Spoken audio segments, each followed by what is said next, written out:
like I'm floating through the air.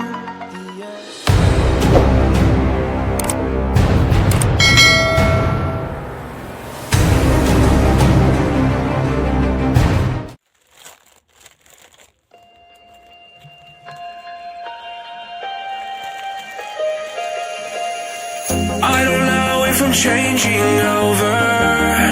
In the moonlight I can't kill this feeling sober, so I start to come alive.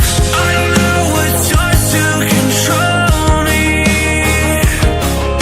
I let it go, another soul that's underneath. I don't really care about this all. It's the fall that kills me. With our back against the wall, just feed the beast and you'll see. Wait for me. I don't wanna die inside my reality. Wait for me.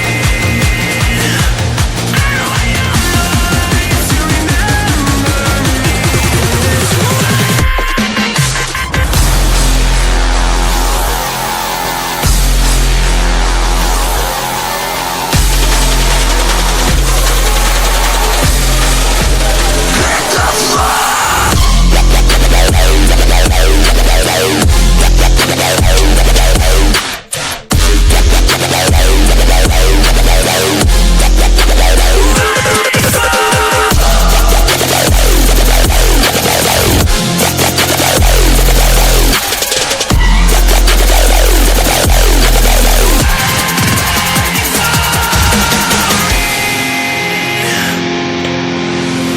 I feel like that we're getting